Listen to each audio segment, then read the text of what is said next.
नमस्कार विद्यार्थी मित्रांनो, मी अनुजा सुभेदार आपलं पुढील व्हिडिओमध्ये स्वागत करते. आपण यापूर्वीच्या व्हिडिओमध्ये प्रॅक्टिस सेट 1.1 हा सोल्युशन सहित पाहिलेला आहे. तर यापुढे आपण टाइप्स ऑफ सेट्स या ठिकाणी बघणार आहोत. इथे तुम्हाला दिसत आहे टाइप्स ऑफ सेट्स. यासाठी आपल्याला 3 कॉलम करून दिलेले आहेत. पहिल्यांदा आहे name of set, second column आहे डेफिनिशन आणि थर्ड कॉलम आहे examples regarding to that types of sets. First of all we are going to see the first type of set, that is singleton set. Singleton set कशाला म्हटलं जातं? Singleton या शब्दामध्येच single हा शब्द आलेला आहे. तर सिंगलमधून आपल्याला असं लक्षात येतं की आपण जो सेट तयार करणार आहोत किंवा आपल्याला जो सेट डिफाईन करायचा आहे किंवा दिलेला आहे त्या सेटमध्ये इलिमेंट्सची संख्या जी असणार आहे ती फक्त एकच असणार आहे. एकमेव इलिमेंट ज्या सेटमध्ये प्रेझेंट असेल तो सेट सिंगलटन सेट म्हणून ओळखला जातो. त्याची डेफिनेशन अशी सांगितलेली आहे बघा. A set consisting of a single element is called a singleton set. मग आता सिंगलटन सेटसाठी खूप सारे एक्झाम्पल्स आपण तयार करू शकतो. कुठलाही एखादा सेट आपण घेतला त्याच्यामध्ये आपल्याला काय करायचं आहे, फक्त एकच इलिमेंट लिहायचा आहे. हा एक्स सेट झाला सिंगलटन सेट. कुणी असं लिहू शकतं फक्त 2, कुणी लिहू शकतं फक्त स्मॉल ए. म्हणजे सेटमध्ये जे इलिमेंट्स आहेत त्यांचा टोटल नंबर हा 1 यायला हवा. मग तो जो सेट डिफाईन झाला तो बनला सिंगलटन सेट. या ठिकाणी दिलेलं जे एक्झाम्पल आहे ते आहे set A is equal to 2. A is the set of even prime numbers. हा सेट ए एक्झाम्पलमध्ये लिस्टिंग मेथड आणि प्रॉपर्टी और रूल मेथडनी सुद्धा आपण मांडू शकतो हे दाखवलेलं आहे. तर सिंगलटन सेट म्हणजे a set consisting of a single element. Okay. The second one type is empty set or null set. empty means रिकामा. मग आपण जो सेट घेणार आहोत किंवा डिफाईन करणार आहोत तो पूर्णपणे रिकामा पाहिजे. मग रिकामा पाहिजे म्हणजे त्याच्यात काहीही लिहायचं नाही, अगदी झिरोसुद्धा लिहायचं नाही. आता हा जो एम्प्टी सेट असतो त्याची एक स्पेशालिटी आहे की हा एम्प्टी सेट एक तर एम्प्टी ब्रॅकेटनी दाखवला जातो किंवा जनरली त्याला लिहिण्यासाठी हे अशा प्रकारचं साईन काढलं जातं आणि ह्या साईनला वाचलं जातं फाय, PHI, फाय. आणि हा फाय जो आहे तो आपल्याला सांगतो की इथे सेट आहे एम्प्टी सेट और नल सेट. चला तर याची डेफिनेशन आपण बघूया. If there is not a single element in the set which satisfies the given condition, then it is called a null set or an empty set. Null set is represented by empty curly bracket or a symbol phi. Symbol कसा काढणार null सेटचा? 0 काढून just एक उभी रेष द्यायची, त्याला म्हणायचं फाय आणि हा रिप्रेझेंट काय करतो तर नल सेट रिप्रेझेंट करतो. मग आता नल सेट तयार होण्यासाठी आपल्याला काही एक्झाम्पल्स तयार करावी लागतील. जसं की पुस्तकामध्ये एक्झाम्पल आपल्याला काय दिलेलं आहे, सेट बी कसा तयार केला तो, element x is such that X is natural number between 2 and 3. म्हणजे ज्याचं उत्तर मिळणार नाही आहे असं एखादी कंडिशन टाकायची. इथे टाकलेली कंडिशन आहे एक्स हा नॅचरल नंबर. ओके, पण कुठला तर बिटवीन 2 and 3. त्या 2 नंतर येणाराच सक्सेसिव्ह नॅचरल नंबर आहे 3. मग 2 आणि 3 यांच्यामध्ये एकही नॅचरल नंबर नाही आहे आणि म्हणून सेट बी हा झाला एम्प्टी सेट और नल सेट. असंच आणखी एक एक्झाम्पल मी सांगते. नल सेट हा तयार करायचा असेल तर आपण नॅचरल नंबर्सच घेऊया. फक्त इथे सांगूया की set of all negative natural numbers. आता नॅचरल नंबर्स स्टार्ट होतात 1 पासनं, correct, positive 1 up to onward. मग आता निगेटिव्ह नॅचरल नंबर आपल्याला सापडेल का? नाही. आणि म्हणून हा आपण सांगितलेला निगेटिव्ह नॅचरल नंबर्सचा जो सेट आहे तो असणार आहे नल सेट किंवा एम्प्टी सेट. ओके, अशीच आणखी काही एक्झाम्पल्स तुम्हीही तयार करा आणि लिहून काढा. पुढचा टाईप आहे फायनाईट सेट. आता फायनाईट सेट कशाला म्हणलं जातं? फायनाईट नंबर्स कसे असायला पाहिजेत? फायनाईट नंबर्स कुणाचे? इलिमेंट्सचे. दिलेल्या सेटमध्ये एखादा सेट डिफाईन केलेला असेल तर त्या सेटमध्ये असणारे इलिमेंट्स काउंटेबल असले पाहिजेत आणि फायनाईट असले पाहिजेत. त्यावेळेला तो सेट फायनाईट सेट म्हणला जातो. जसं की एक अतिशय सोपं example, days of a week. Days of a week म्हणलं की आपल्याला माहिती आहे त्यामध्ये येणार 7 days from Sunday to Saturday. मग आता संडे टू सॅटरडेपर्यंत चे डेज आहेत ते आपण काउंट करू शकतो आणि त्याचं काउंटिंग एका लिमिटपर्यंत म्हणजे 7 नंबरपर्यंत थांबून जातं आणि मग तो झाला फायनाईट टाईपचा सेट. आता पुस्तकात दिलेलं जे एक्झाम्पल आहे आपल्याला ते काय दिसतं या ठिकाणी? Set C is such that elements P is a number from 1 to 22 divisible by 4. म्हणजे 4नी भाग जाणाऱ्या संख्या कुठून कुठपर्यंत? 1 ते 22पर्यंत. मग त्या कोणत्या आहेत? 4, 8, 12, 16 आणि 20. तुम्ही जर पाहिलं तर हे सगळे 4नी डिव्हिजिबल नंबर्स आहेत. आपल्याला 22च्या पुढे जायचं नाही आहे आणि 1च्या मागे जायचं नाही आहे. म्हणून आता हा सेट सी जो तयार झाला, ह्या सेट सीमध्ये टोटल नंबर्स दिसत आहेत 1, 2, 3, 4, 5 आणि म्हणून हा डेफिनेशननुसार काय झालं? नंबर सेट सीमधले टोटल नंबर लिमिटेड आहेत आणि काउंटेबल पण आहेत. म्हणून सेट सी हा झालेला आहे फायनाईट सेट. फायनाईट सेटची डेफिनेशन या ठिकाणी काय दिसते?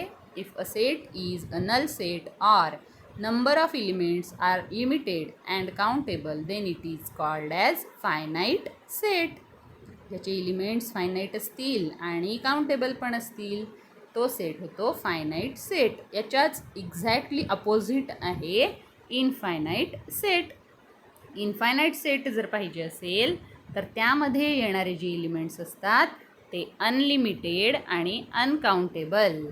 त्यावेळेला सेट बनतो इनफायनाईट सेट. मग आता ह्या इनफायनाईट सेटमध्ये set of natural numbers, set of whole numbers, set of integers, set of rational numbers, set of real numbers हे सगळं आपण डिफाईन करू शकतो.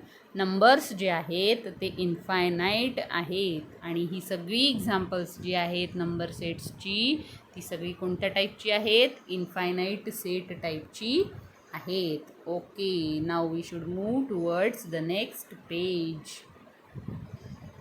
या ठिकाणी पुढच्या पेजवर आपल्याला एक्झाम्पल सॉल्व करून दिलेलं दिसतं.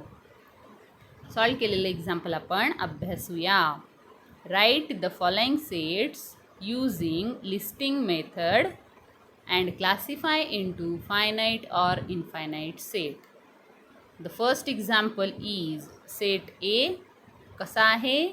The element x is such that x belongs to n and x is an odd number.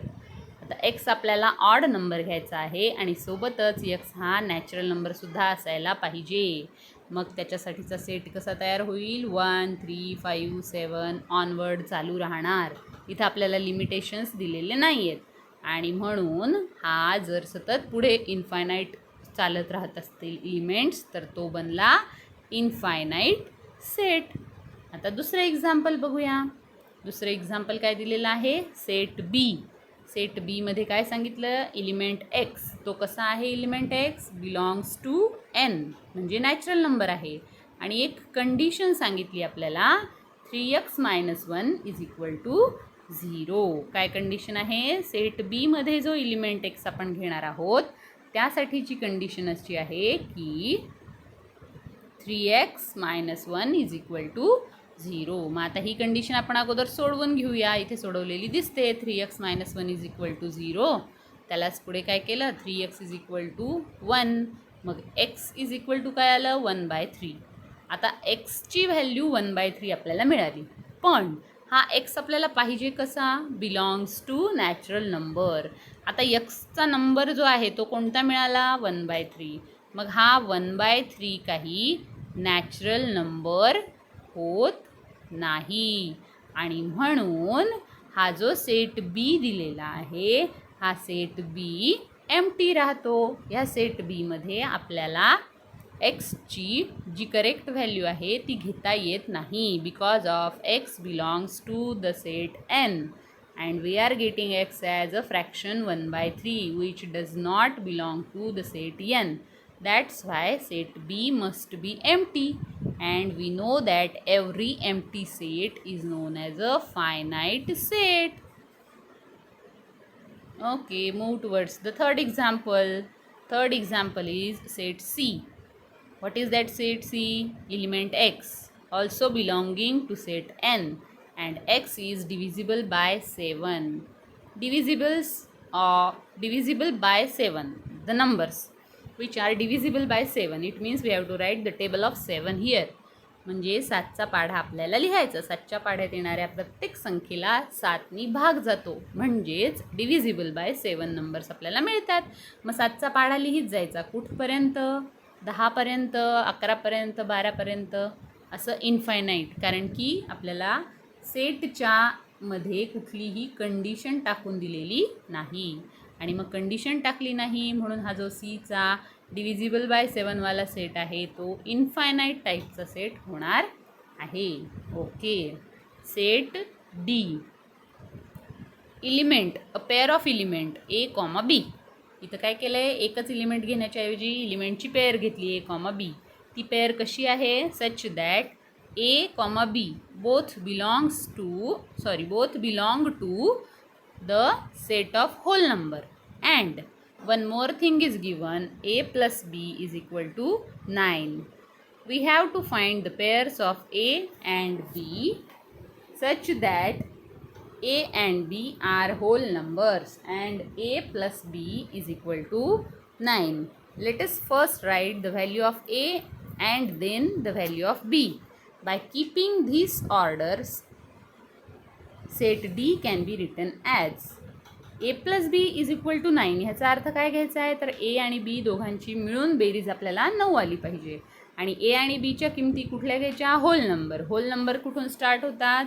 तर होल नंबरची स्टार्टिंग आहे 0, नंतर 1, 2, 3 ऑनवर्ड हे होल नंबर सुरू राहतात. मग आता a आणि bच्या आपण पेअर्स कशा घेणार? पहिले a ला घेऊ 0. मग a जर 0 घेतला तर ए प्लस बी इक्वल टू 9. ह्या कंडिशननुसार ए जर 0 झाला तर बी हा 9 असायला पाहिजे. मग म्हणून पहिली पेअर घेतली 0,9. मग त्याच्यानंतर पुढे इकडे 1 वाढवला, दुसऱ्याचा 1 कमी केला. अशा प्रकारे आपल्याला पेअर्स काय मिळाल्या? 0,9, 1,8, 2,7, 3,9, 3,6, 4,5, 5,4, 6,3, 7,2, 8,1, 9,0. ह्या प्रत्येक ब्रॅकेटमधल्या दोन्ही नंबर्सचं ॲडिशन 9 यायला पाहिजे, जे की येत आहे असं आपल्याला दिसतंय. आणि प्रत्येक घेतलेला नंबर हा होल नंबर असायला पाहिजे. मग या ठिकाणी ह्या सेटमध्ये number of pairs are finite and could be counted. मग आता किती पेअर्स मिळाल्या हे आपण मोजून सांगू शकतो. त्या फायनाईट पेअर्स आहेत हेही आपल्या लक्षात आलेलं आहे. मग इलिमेंट्स फायनाईट असल्यामुळे सेट डी हा फायनाईट टाईपचा सेट या ठिकाणी झालेला आहे. Okay. Now set E. Set E काय दिलेला आहे आपल्याला? Element X such that X belongs to the set of integer and X square is equal to 100. आता इंटीजर्सचा सेट म्हणजे negative, positive numbers and also 0. आता आपल्याला असा एक नंबर घ्यायचा आहे की ज्याचा स्क्वेअर किती असला पाहिजे?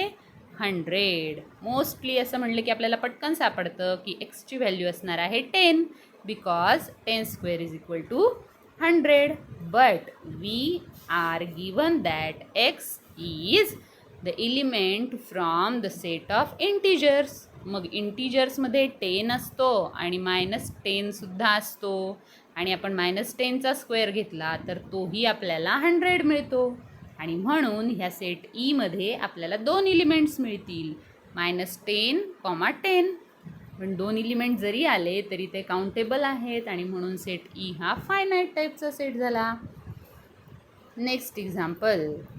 तर ह्या लास्ट एक्झाम्पलमध्ये काय दिले? Set F. याही ठिकाणी आपल्याला एक पेअर दिलेली आहे ए कॉमा बी. ही पेअर कुठून घ्यायची तर रॅशनल नंबर्स क्यू अशी ही पेअर निवडायची आहे. आणि त्याचबरोबर त्या पेअरसाठी कंडिशन अशी सांगितली की ए प्लस बी हे ॲडिशन किती यायला पाहिजे 11. आता रॅशनल नंबर म्हणजे फ्रॅक्शनचा किंवा पॉईंटमध्ये डेसिमलमध्ये असलेला नंबर.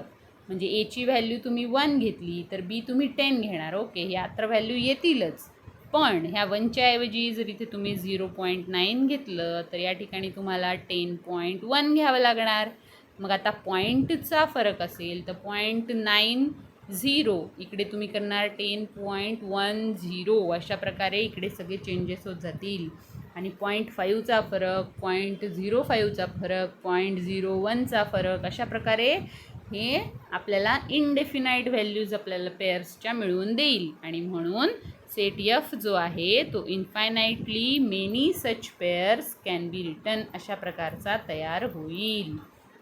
त्यामध्ये आपण सिम्पल नॅचरल नंबर्सही घेऊ शकतो, इंटिजर्सही घेऊ शकतो आणि त्यापुढे होल नंबर्सही घेऊ शकतो आणि क्यू सेटमधले डेसिमल पॉईंटवाले नंबरसुद्धा आपण या ठिकाणी घेऊच शकतो.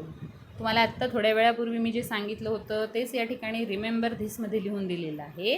काय दिसतं इथे तर set of natural number, set of whole number, set of integers, set of rationals and set of real numbers. All these sets are infinite sets. Remember forever. Now move towards the next page. In that page we are given that new concept equal sets.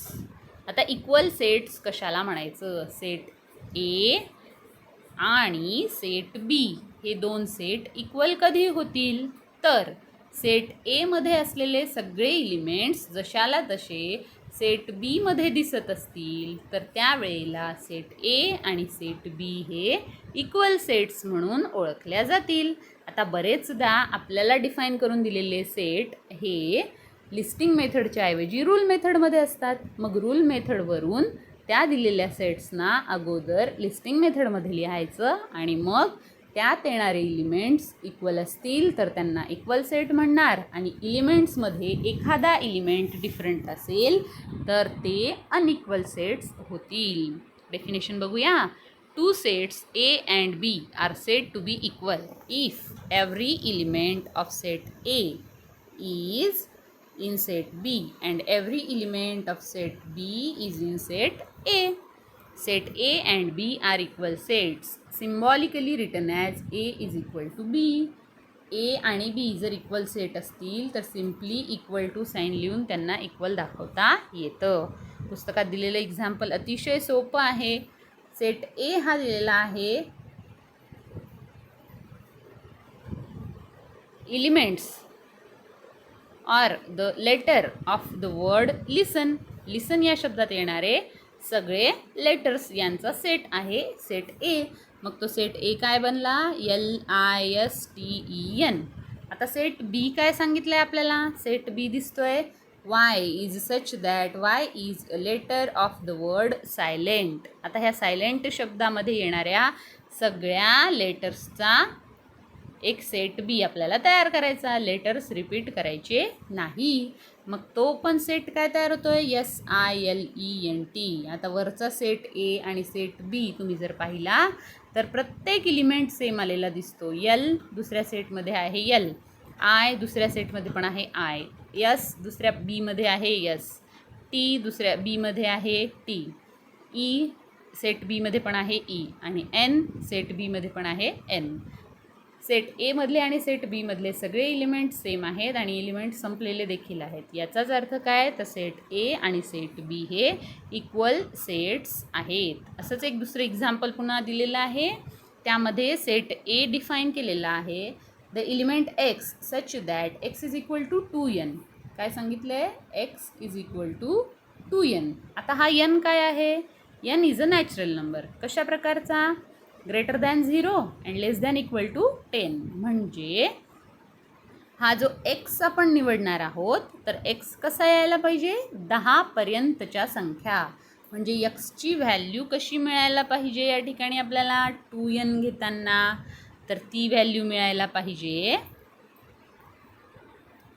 Up to 10. म्हणजे आपण यांची value ठेवणार 1 2 3 4 5 आणि मग आपल्याला इथे जर 1 ठेवलं यांच्या जागेवर तर 2 1 जा 2, इथे यांच्या जागेवर 2 ठेवलं तर 2 2 जा 4, यांच्या जागेवर 3 ठेवलं तर 2 3 जा 6, यांच्या जागेवर 4 ठेवलं तर 2 4 जा 8, यांच्या जागेवर 5 ठेवलं तर 2 5 जा 10. आणि आपल्याला इथे एक्सची कंडिशन सांगितली आहे अप टू 10. एक्सची व्हॅल्यू 10पर्यंत यायला पाहिजे. Greater than 0 and up to 10. आणि ग्रेटर दॅन 0 म्हणल्यानंतर आपण काय केलं आहे, n नॅचरल नंबर असल्यामुळे यांची व्हॅल्यू स्टार्ट केली 1पासनं आणि यांची व्हॅल्यू आपल्याला 5पर्यंत ठेवणंच पुरली, कारण की यांची व्हॅल्यू 5 ठेवल्यावरती एक्सची व्हॅल्यू 10 आली आणि एक्स 10च्या पुढे जायला नको आहे. मग सेट ए मिळाला 2 4 6 8 10. आता सेट बी बघूया. सेट बी आपल्याला काय मिळतो, y is the element such that y is an even number. आणि तो कशा प्रकारचा इव्हन नंबर आहे, greater equal 1 and less equal 10. म्हणजे आता 1 तर इव्हन नंबर नाही म्हणून आपण 1ला सोडून देणार, पण 1 नंतर येणारा इव्हन नंबर 2. असे इव्हन नंबर कुठपर्यंत घ्यायचे, 10पर्यंत. म्हणजे पुन्हा एकदा 2 4 6 8 10. सेट एमध्ये पण आपल्याला एलिमेंट्स मिळाले 2 4 6 8 10 आणि बीमध्ये पण मिळालेले आहेत 2 4 6 8 10. म्हणून सेट ए आणि बी हे इक्वल सेट्स झाले आणि त्यांना आपण कसं लिहिणार, set A equal to set B. आता आणखी एक एक्झाम्पल दिले, सेट सी. सेट सीमध्ये आपल्याला दिसतं 1 3 5 7 आणि सेट डीमध्ये आपल्याला दिसतंय 2 3 5 7. कोणकोणते एलिमेंट्स सेम आहेत, 3 5 7 3 5 7. सेट सीमध्ये उरलेला आहे 1 आणि सेट डीमध्ये उरलेला आहे 2. मग आता सेट सीचा 1 डीमध्ये नाही आणि सेट डीचा 2 सीमध्ये नाही, म्हणून सेट सी आणि डी हे इक्वल सेट नाहीत. अशाच प्रकारे आणखी काही एक्झाम्पल्स खाली आपल्याला दिलेली दिसतात, ती तुम्ही वाचून ठरवू शकता, जी की तुम्हाला सोडवायला सांगितलेली आहेत, व्हेरीफाय करायला आहेत. Example number 3 and example number 4. Practice set 1.2 आपण आपल्या पुढच्या व्हिडिओमध्ये बघूया. तोपर्यंत ह्या टाईप्स ऑफ सेट्सचं रिव्हिजन करा आणि अभ्यासाला लागा. धन्यवाद.